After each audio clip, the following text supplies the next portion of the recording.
This lesson is 2.2.1, which means that we are into the second week of our vidcasts while we are waiting for the floodwaters to recede in Bangkok. And this lesson is about a sample introduction paragraph and its content and organization.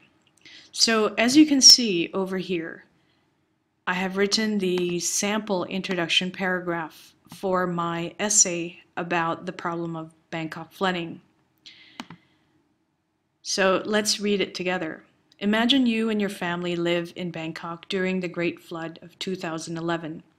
The waters are rising, breaching dikes, and overflowing from the waterways of your city. Soon, the media says, the water will submerge the first floor of your house. What would you do? Would you escape out of the city? A lot of families in Bangkok have done just that, escaping from the city to the neighboring cities and towns of Pattaya, Cha'am, Hua Hin. Some have even escaped farther to other countries, all to escape the flooding in Bangkok. But does going away really solve anything other than the fact that you won't get drenched?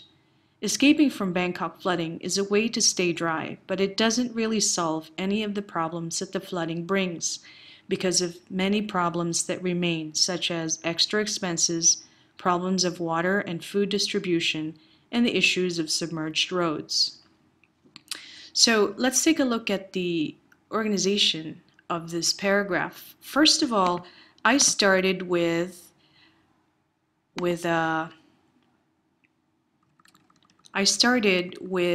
scene setter. So as you can see, I started with the word imagine, and then I went through a scene in a few sentences that describe what many people in Bangkok have been doing, such as the media saying that the water will submerge the first floor of our houses, and also that the people are running away from Bangkok and they're going to cities like Pattaya, Cha'am, and Hua Hin. And so this scene helps you to get the reader to imagine, and the reader becomes engaged in your story. So the scene setter is a good way to start because it captures the imagination. In the previous lesson, we had talked about ways to open. This is one of the ways that we talked about. The other thing I'd like to point out in this introduction is the last sentence of the story. The last sentence of the introduction. The last sentence of the introduction is the thesis statement. It's actually the divided thesis statement. I rewrote it to fit the paragraph. And so if we take a look at the shape of this paragraph in terms of the size of the ideas, we can tell that the paragraph starts with a broad idea, a general idea, such as the flooding, and it moves into more specific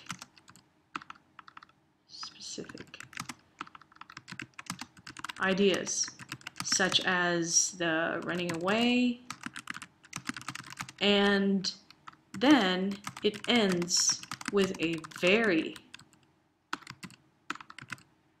specific idea, which is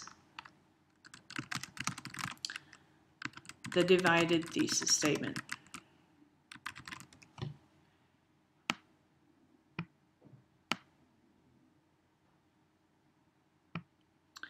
So I can't make this post-it any bigger. So, okay. So it starts with a very broad idea, a general idea such as the flooding, and moves into more specific ideas such as running away, and then it ends with a very specific idea, which is the divided thesis statement. And by writing your paragraph this way,